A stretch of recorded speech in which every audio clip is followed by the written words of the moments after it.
Okay, good morning, British and American culture class. Today is Friday, it's the 12th of November. On the agenda today is a little bit more about America before we go back to briefly talking about how the British Empire develops in the 19th century. Today you have your quiz, and the material is from chapter 4. That quiz will be starting in about 45 minutes. Okay. This lecture will be a lot more like a cultural studies lecture than some of our other ones, especially the first few weeks where it was just, these are the people and this is when they attacked and this is what they were like and this is when it happened and this is what we know and this is the, after effects. Some of the things we talk about in the United States section of this class is more about values and ideals. So that's when I started, that's why I started this, series of lectures on American culture by talking about how much American culture has changed, but how there are some links to the ideas that were prominent when the colonies were developed, and they've continued, and you can see them, represented through various behaviors, objects, policies, aspects of society, objects of culture, clothing, music, and all of the things. When you think of culture, all of the things that we normally think represent culture, right? When it comes to these ideas, there's a lot of isms. It sounds more like a philosophy class when you talk about a lot of words that have ism on the end, because it's an idea. Usually it's pretty abstract, but it sort of has a system. It's a system of thinking. And America has a lot of these. And because it was originally 13 colonies and it rapidly expanded, over several hundred years to include 50 states, there's a lot of different, there was a lot of difference in the approaches to how the management of the people and the society and the land and the relations between these colonies and states would be handled. So you ended up with, you still have a wide, even despite the fact that, we always think of, there's just Republicans and Democrats. Within the Democrats and within the Republicans, within the Texan Republicans and within the Democratic Republicans, the Democratic Texans, but there used to be Democratic Republicans, confusingly enough. These systems are always in flux.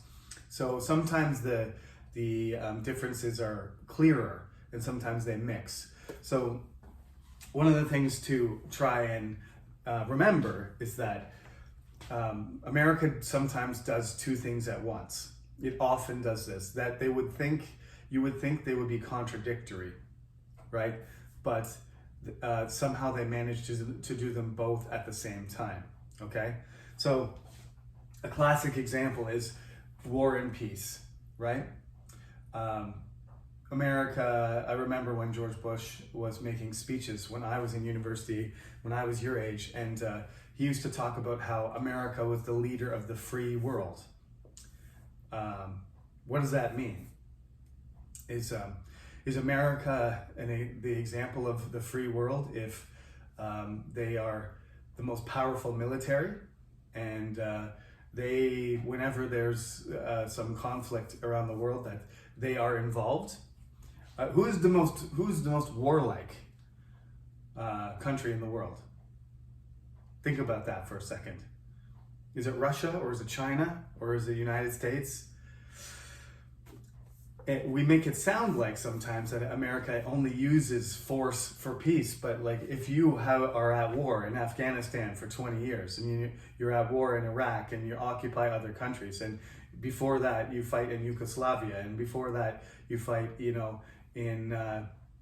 do missions in Iran and Central America, the Contra, scandal. And before that, there's Vietnam. And before that, there's Korean War. And before that, there's World War II. You see what I'm saying? How many years out of American history has it not been at war with somebody? The truth is, 90% of the time, the country has been at war, and yet they think of themselves as peacemakers and as a peaceful country. That's not the case. Unfortunately, the evidence is there. The fact is, America's been at war for most of its history. Other countries were like that too. I mean, the Mongolians were at war the entire time that they were, rulers of Asia. They were constantly at war. There were really never very long periods of peace, but everybody considers the Mongolian Empire with Genghis Khan one of the most warlike people who ever existed. So there's a contradiction there, easy to find. I'm not saying that they don't have a role in peace, and I'm not saying that America didn't have values in certain wars, like World War II, where they established peace, and since then there hasn't been a major world war. There hasn't been a war even close to the size of, there have been many smaller wars, and I think the Americans would take credit for that, and I would think that most of us could give them credit for many of those things. Nonetheless, I'm just speaking about facts here. Whether you're at war with a small country or the whole world, that's still war. So this contrast, this contradiction between war and peace is something that starts right from arguably the 7 Years' War, and then, there's a period of unrest until the American Revolutionary War. But even before 1776, before they actually started battles, as you know, there was the Boston Massacre, and there was violence, and there was protesting. That wasn't war yet, but really there was only that break from 1763 until that's 13 years, and that doesn't even count because America doesn't really become a country until 1783, when they win the war, and Great Britain admits that they lost, and they grant independence, official independence, in the Second Treaty of Paris in 1783. That's when the United States fully comes into existence. And then they have to work out the Constitution, and they have to elect a president. So the United States, although they celebrate the beginning of the country from 1776, which is another date you can't forget, 1776, July 4th is America's birthday. We are talking about when America was born. But that it wasn't until 1783 that they were recognized, and it wasn't really until the end of the 1780s. We're talking like at the beginning of the this is the beginning of the French Revolution, that the United States solidifies into a federal government with a functioning president and vice president, right? Which is of course, George Washington is the first and the second president of the United States. Okay, so it takes a long time, but anyway. This is a war, and then they don't have a war, but then they get involved. They fight against British North America in Canada in 1812, and they become involved in wars with Indians. The American Indian Wars go on like year after year with different tribes in different parts of America. They go on throughout the 19th century, and that's for the beginning of the United States, that's the majority of their wars, is fighting against native tribes, which they have decided to push off their land, and the natives decide to resist. So they send out the military, the American military. They also have a war with Spain at the end of the 19th century. They have a war with themselves in the Civil War. They have the Mexican-American War. Yeah. I didn't learn all these things when I was studying American history. Somehow all of the fact that there was a constant war against somebody going on for most of America's, early development escaped the history books. Mostly because, again, we'll come back to the native rights thing, that they didn't consider, in a sense, they didn't consider them real wars because they were fighting natives. So this is here's one of the other contradictions right here. The United States and George Washington, they allied with France. One of the reasons that they were able to win the war of American independence, the Revolutionary War, one of the main reasons was that France agreed to support their war effort. They were losing some battles and France was hesitating. They won an important battle that proved to the French that they had a chance. Benjamin Franklin, the most famous, influential, skilled diplomat that they had available, was over in France, charming all the French people, wearing buckskin and raccoon hats, pretending he lived out in the wilderness in America, but speaking fluent French. And the French people just couldn't, resist this what do you call them, rustic example of American virtue. And through his personal gravitas, his charisma, his diplomatic skill, and the circumstances starting to move in George Washington's favor, he got the French to join the war, even though the French were almost bankrupt. As I told you, one of the reasons they're having this war is because the British Parliament ran out of money, is running out of money, and they're trying to tax the colonies, and the colonies don't want to pay the tax. France has the same problem, except for worse.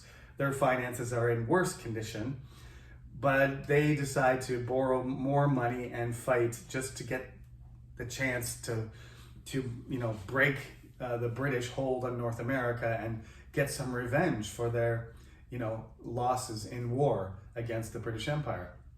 And they succeed, right? They succeed. So the French and the American colonies are supposed to be allies. But shortly after the war is over and George Washington is president, George Washington doesn't want anything to do with France and Spain and Germany and Russia and British problems. He knows what Europe is like. I explained this before. The countries are always changing names and sizes, and they're always attacking each other and breaking alliances. And he thinks the best policy is to remain neutral. And so he thinks you shouldn't go, chasing monsters in other people's backyards. He has a better quote than that. But the essence of his speeches when George Washington retires, his recommendation is to not become involved in Europeans' political and military problems, because it's just going to cause damage to us. And when Napoleon and the British Empire fight, until from here, the Revolutionary War, until 1815, when he's finally defeated, that point is proven, that the French and the British are fighting all over the place, and the Americans can't trade properly. Their ships can't get across the ocean because they're getting attacked by both sides. And both sides are saying, choose one side, which side are you on? And if they say French, then the British ships are going to sink their ships. And if they say British, then the French are going to attack them. They don't want to be involved in this stuff. So this is where the isolationism comes in, where they want to focus inwardly. And this is, China has had this policy for hundreds and hundreds of years, that they have an enormous territory, they have resources, and they have education and learning and technology, and they looked inward, right? And blocked themselves off from the outside because they believed that there wasn't anything beyond the Middle Kingdom that they really needed, right? Except for some trade, but they controlled it. They controlled that trade very carefully. For example, the Chosun Empire was allowed to trade with them, but Japan was not. And if you had a good relationship with China, then you were lucky, right? You were lucky to be able to trade with this gigantic, powerful country. America isn't like that yet. It will become something like that. But unfortunately for America, they couldn't do what China did. They didn't have the structure, the infrastructure, or the history of education or organization. They're still building a country. So the most important thing for them was, one, expansion, to give more land and resources to their people, which caused more war with the natives. But they had to maintain their connection, especially with the British, who were becoming the global dominant, merchant force. by the middle of the 19th century, half of all of the ocean traffic will be British. They have connections and networks and trade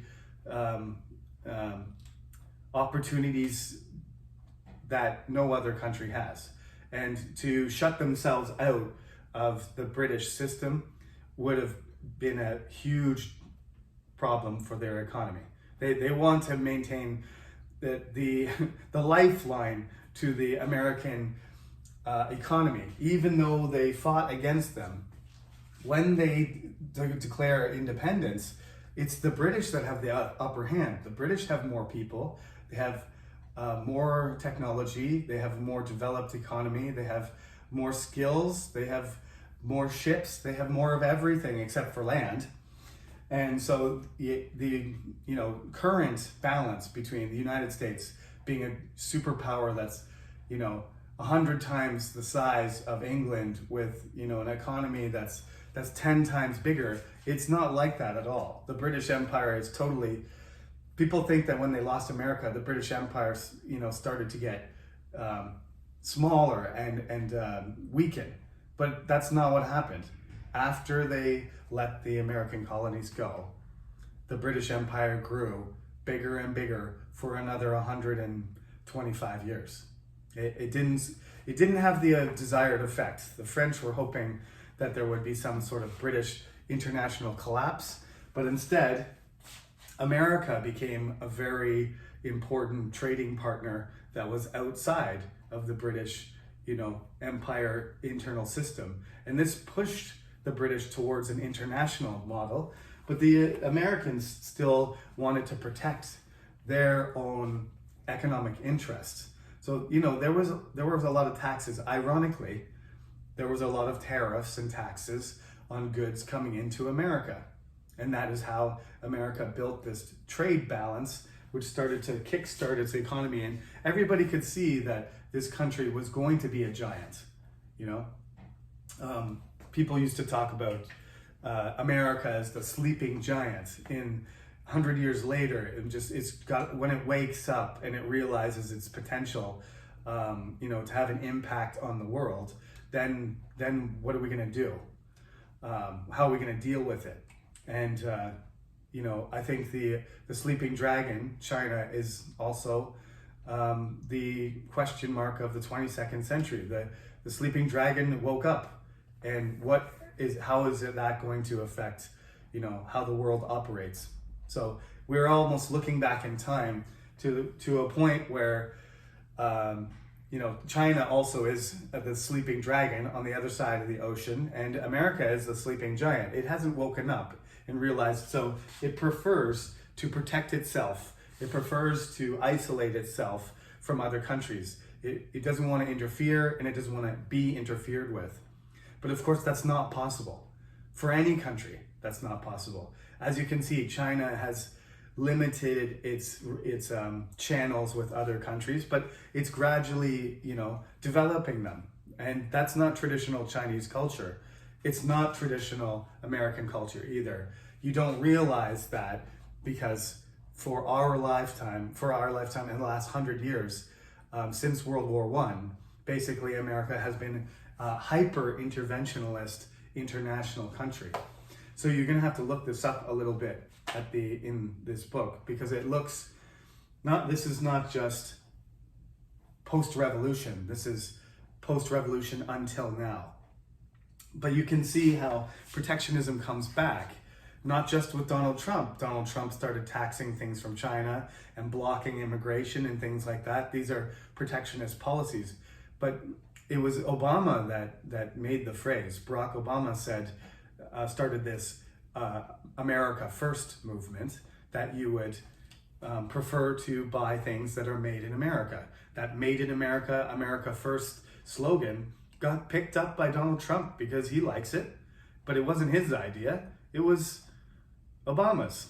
He just took it further. Obama didn't he wanted free trade agreements, but he wanted to encourage growth within America.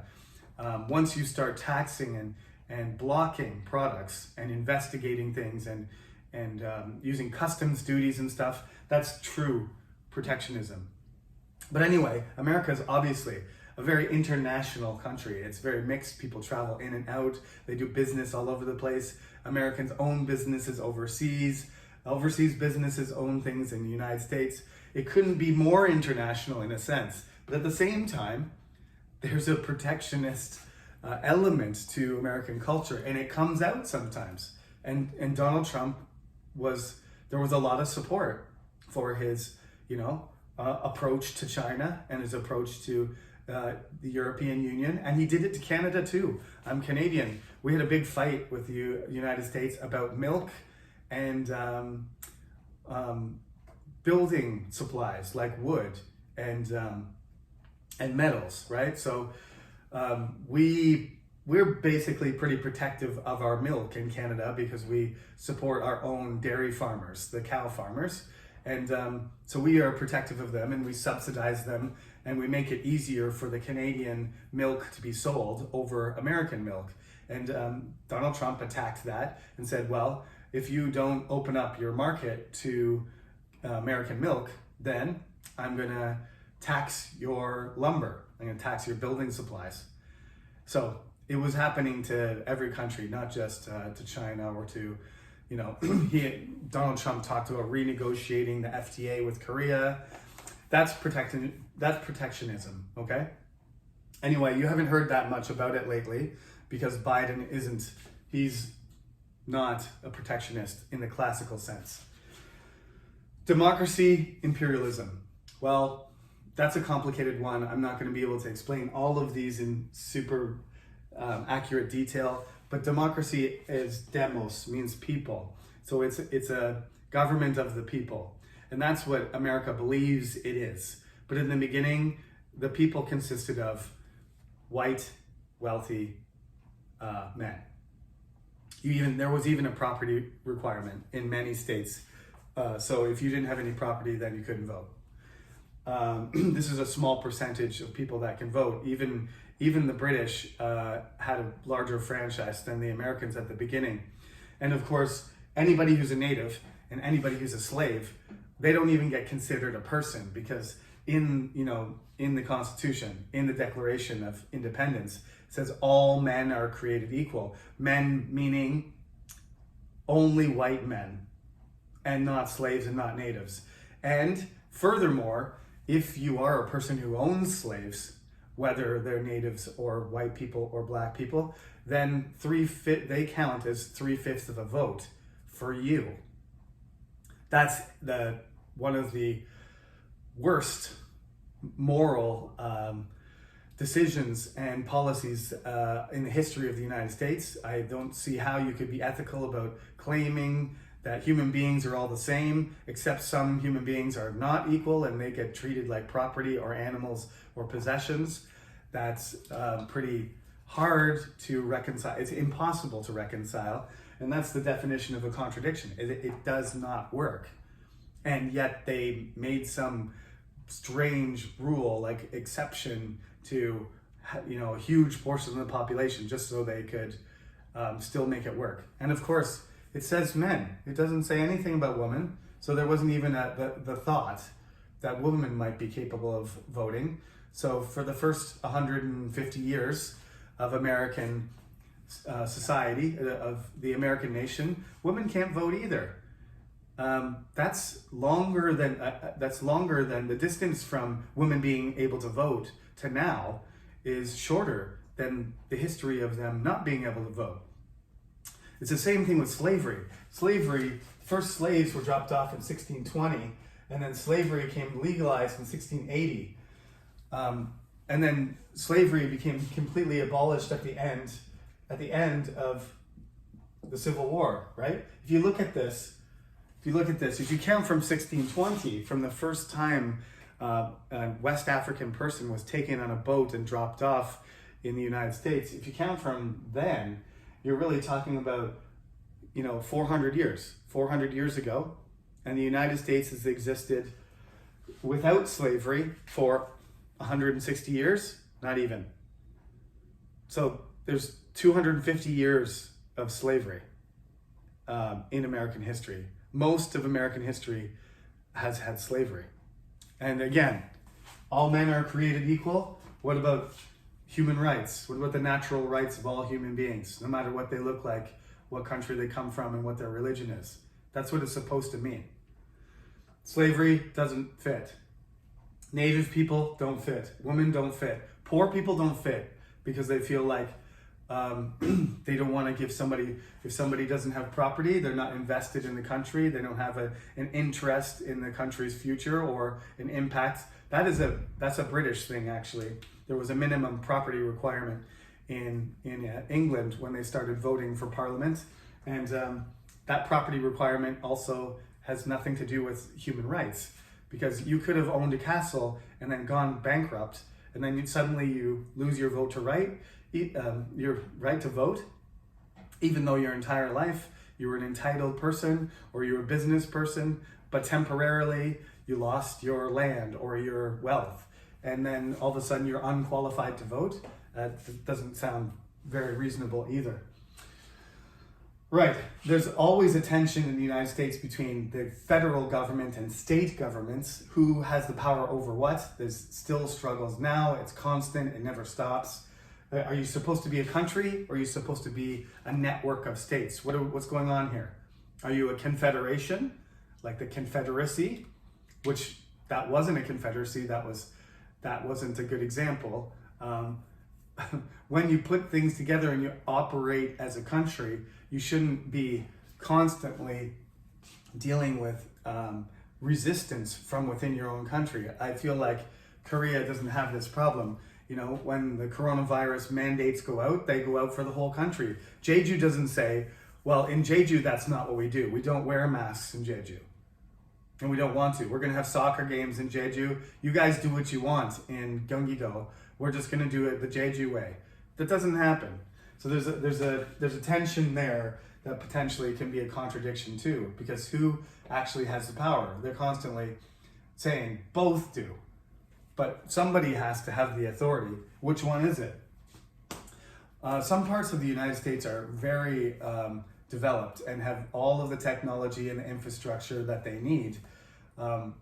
Places that come to mind are New York City, California, Washington, Oregon, to a certain extent Texas, although parts of Texas are out in the countryside far enough not to have the same kind of facilities. Mostly the Northeast and the Southwest and the West Coast have all of the facilities and education and opportunities and longer lifespans.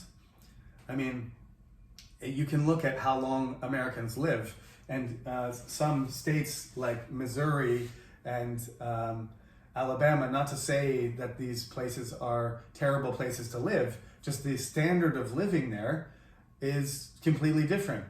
If you live in Connecticut, you live until you're 83. And if you live in Missouri, you live until you're 73. There's 10 years. I don't know if those are the exact numbers, but places like Kentucky and Missouri, Mississippi, and Alabama tend to have lower wages, lower standard of living, lesser access to education, and shorter lives. This is a country that is perceived as one of the most developed countries in the world, but has some very undeveloped parts. In fact, geographically, most of the United States is undeveloped. That can be a good thing if you're talking about national parks and forest reserves and nature in general, reserves and protected areas, right? But if we're talking about where people live and the conditions of their life, that's not good. Of course, we're going to end up coming back to America again to talk about how some of these things are related to these dual societies of the industrial North and the plantation South, and how many of these things fit into conflict that happened in the Civil War. So there's sections for you to read there. Please finish the chapter. Especially at the end of the chapter, it talks about what American slavery was like. there has been slavery in countries all over the world, in different societies. It's a human thing that's gone on for thousands of years, and it still goes on in some sense in various places. We're trying to make it stop because it's a terrible institution, but there's trafficking. There's children being trafficking. There's sex trafficking. That's a form of slavery, right? People moving people around. In Eastern Europe right now, they are flying refugees to the border of Belarus and putting them on the edge of Poland and then pushing them into the other country.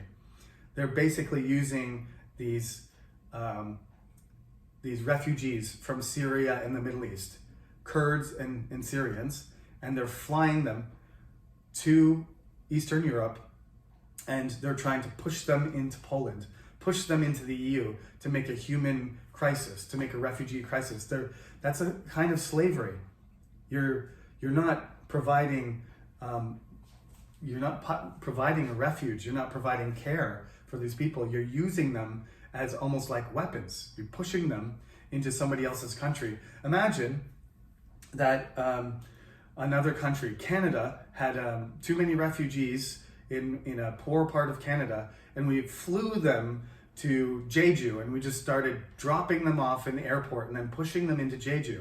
It would be the same thing. It's an illegal thing to do. It's almost like we can't attack these people, but we can't handle thousands of people coming into our country either, and they have no support, and we have no way of knowing, screening them, checking them, or anything. It's just creating chaos. It's a kind of provocation, right? The Korean army isn't going to be able to shoot them. They're going to have to gather them up and put them on planes and then fly them back to Canada at their own expense. It's a very complicated situation. But this is what slavery means. It's like people using you they're not using them as people. They're not helping them. They're using them as human shields. They're using them as weapons. They're using them as objects. That's a type of slavery. When you are working in a factory and you get paid $1 a day for 10 hours of work making shoes, you're getting paid, but you're not getting paid enough to live. You're barely keeping yourself alive. That's a form of slavery, I believe, too. But the kind of slavery that was in America is particularly bad because it does treat people almost like animals. It's like the slaves are subhuman. So, you know, they put chains on them and they whipped them and they kept them in quarters that were almost like barns and things like that. Now, every master was different about the way they treated their slaves. Obviously, if you fed your slaves well and you treated them well, they were probably more likely to be more productive. But for the most part, if you had hundreds of slaves on your plantation, you would be concerned, because nobody wants to be a slave, that all of them would want to be free, and they might want to rebel, and they might hate you for being their owner. If I was somebody's slave and they whipped me and they put chains on me and they made me work 12 hours a day, that I would not like that person. I would look for every opportunity to escape. In fact, I might try to kill myself, or I might try to kill them. This is the daily sort of tension that was in the society in the South. And people who talk about it, if you listen to people talk about what that slave society must have been like and what the reasons were for the Civil War, they're really not thinking about it with any empathy. Because if you consider what it would be like, you know, if it's the same thing if you see a dog chained at a farmhouse. You see a dog chained to a doghouse, and it stays there day after day, night after night. They feed it, and then, you know, maybe it goes to hunt like a few times a year, you know, and the dog starts to go crazy. And my neighbor, unfortunately, this is a true story. My neighbor had a hunting dog who was very high strung, and they had a cage, but they had a cage, like a large cage, because it was, in the countryside, for the dog to run around. But it was such an energetic dog. It was a hound. it jumped or dug underneath the cage. So they put a chain on the dog, but the dog still wanted to be free and wanted to run around. And we used to, sometimes it escaped and we used to chase it around. Her name was Tika. She was a crazy dog, but a nice dog, but it did not want to be in a cage. It would make it crazy when it was in the cage, and it would howl and bark all the time. And then one day it tried to jump over the fence, but its collar was still on, and it died. It hung itself accidentally, I guess, and that's the owner found the dog, dead, because it was so frustrated and hated being in a cage so much. That's the way you have to think about what it would be like, right? It doesn't really matter if your master buys you new shoes or feeds you well. You have no freedom.